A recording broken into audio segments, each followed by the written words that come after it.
প্রথমে বলে রাখি, শ্রী শ্রী হরিচাঁদ ঠাকুরের জীবনী সম্পর্কে ভিডিওটা প্রথমে বাংলা ভার্সন, তারপরে আমি হিন্দি ভার্সনে কথা বলেছি। জয় হরিবল, নমস্কার। আমি সুস্মিতা আচার্য, কলকাতা আগরপাড়া থেকে। আজকের এই ভিডিওর মাধ্যমে শ্রী শ্রী হরিচাঁদ ঠাকুরের জীবনী নিয়ে আলোচনা তুলে ধরব। ভিডিওটা শেষ পর্যন্ত দেখতে থাকুন। পৃথিবীতে অত্যাচারের মাত্রা বাড়তে থাকলে তা রোধ করার উপায় গ্রহণ করেন স্বয়ং ঈশ্বর। তিনি কখনো নিজে আবির্ভূত হয়ে অথবা কোনো দিব্য পুরুষকে প্রেরণ করে নতুন পথের দিশা দান করেন পীড়িতদের।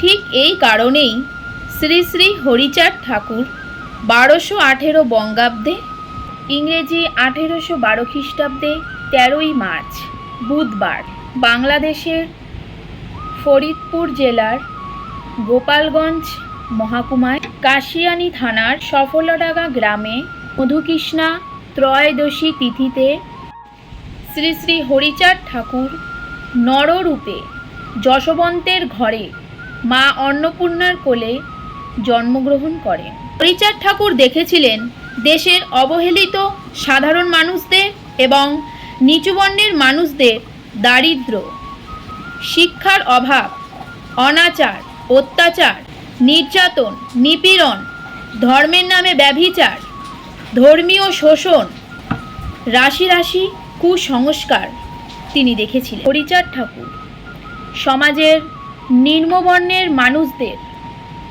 আত্মশক্তি জাগরণের জন্য, ধর্মীয় বিধি নিষেধের শৃঙ্খল ছিন্ন করার জন্য, অস্পৃশ্যতাকে নির্মূল করার জন্য, অধর্মের থেকে মানুষকে পরিত্রাণের জন্য সমাজে দলিত, নিপীড়িত, অবহেলিত জনগোষ্ঠীর আত্মচেতনা জাগান, তাদেরকে মুক্তির পথে পরিচালিত করেন তার মতুয়া ধর্ম আন্দোলনের মাধ্যমে।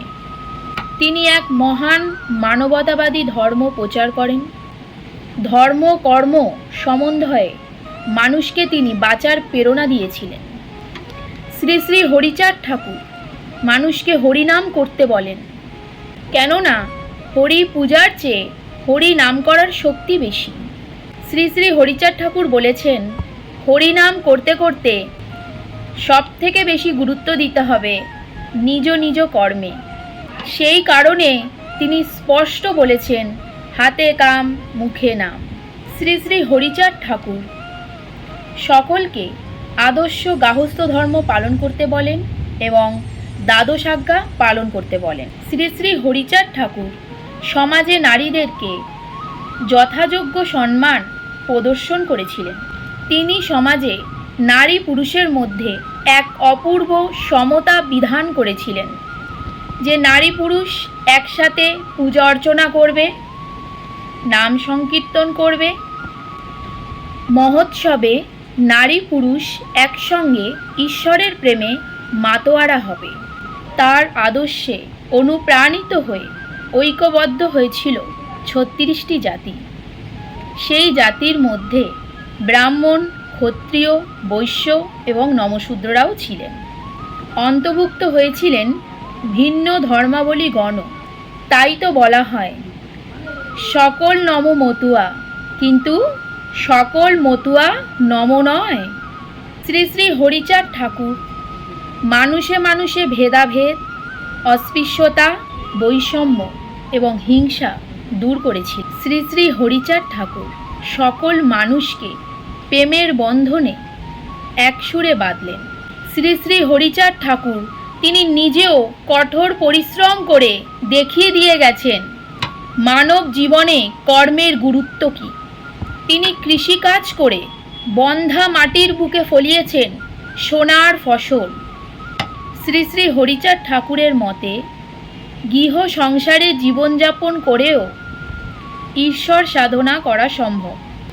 শ্রী শ্রী হরিচাঁদ ঠাকুর নিজেও গৃহ সংসারে জীবনযাপন করেছিলেন।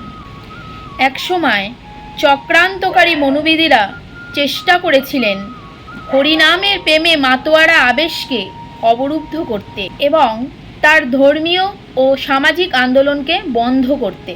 কিন্তু শ্রী শ্রী হরিচাঁদ ঠাকুর তিনি তার লক্ষ্য থেকে বিচ্যুত হননি। শ্রী শ্রী হরিচাঁদ ঠাকুর তার পুত্র গুরুচাঁদ ঠাকুরকে তার অসমাপ্ত কাজের দায়িত্বভার অর্পণ করে। 1878 সালে 13ই মার্চ শ্রী শ্রী হরিচাঁদ ঠাকুর তিরোধামে যাত্রা করেন। আজও তার ধর্ম আন্দোলন গতিময় সংস্কারের মাধ্যমে এগিয়ে চলেছে।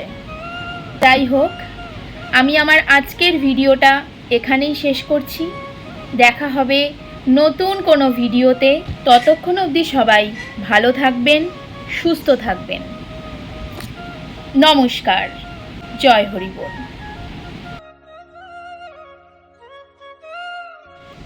जय हरि बोल। नमस्ते, मैं सुस्मिता आचार्य हूँ, कलकत्ता आगरपाड़ा से। आज इस वीडियो के माध्यम से मैं श्री श्री हरिचंद ठाकुर का जीवनी पर चर्चा करूँगी। वीडियो को अंत तक देखिए। जब दुनिया में अत्याचार का स्तर बढ़ जाता है तो ईश्वर स्वयं उसको रोकने के लिए कदम उठाते हैं। कभी कभी स्वयं प्रकट भी होते हैं, नहीं तो किसी दिव्य शक्ति को भेजकर लोगों को नया रास्ता दिखाते हैं। इसी कारण श्री श्री हरिचंद ठाकुर का जन्म बंगाल 1218 में, इंग्लिश 1812 में 13 मार्च बुधवार बांग्लादेश फरीदपुर गोपालगंज में सफलाडांगा गांव से श्री श्री हरिचंद ठाकुर ने मनुष्य रूप में यशवंत की घर में अन्नपूर्णा माता का गोद में जन्म लिया था। हरिचंद ठाकुर ने देश का आम लोगों को और नीची जाति लोगों को देखा गरीबी, शिक्षा का अभाव, धर्म का ऊपर व्यभिचार और देखा बहुत सारी अंधविश्वास। श्री श्री हरिचंद ठाकुर ने समाज की नीच जाति की अत्तबल जगाने के लिए धार्मिक वर्जनाओं का बैरियर तोड़ने, छित अछित मिटाने, लोगों को अधर्म से बचाने, समाज की उपेक्षित लोगों की आत्मचेतना जागृत किया। उन्होंने अपना मतुआ धर्म आंदोलन के माध्यम से लोगों की मुक्ति की मार्ग पर निर्देश किया। उन्होंने एक महान मानवता धर्म को प्रचार किया। श्री श्री हरिचंद ठाकुर ने लोगों को हरिनाम करने के लिए बोला, क्योंकि हरिनाम जपना हरि की पूजा से अधिक शक्तिशाली होते हैं। श्री श्री हरिचंद ठाकुर ने कहा, हरिनाम जपते समय व्यक्ति को अपना कर्मों को सर्वाधिक महत्व देना चाहिए। इसीलिए उन्होंने स्पष्ट कहा है, हाथ में काम, मुख में नाम होना चाहिए। श्री श्री हरिचंद ठाकुर ने सभी को आदर्श गृहस्थ धर्म पालन और द्वादश आज्ञा पालन करने को कहा। श्री श्री हरिचंद ठाकुर ने समाज में औरत को सम्मान दिखाया। श्री श्री हरिचंद ठाकुर ने समाज में पुरुष और औरत के बीच अद्भुत समानता स्थापित की। उन्होंने बोला, पुरुष और औरत एक साथ पूजा करेंगे और ईश्वर की नाम जप करेंगे। त्योहार में पुरुष और औरत दोनों मिलकर ईश्वर का नाम में प्रेम से मदहोश हो जाएंगे।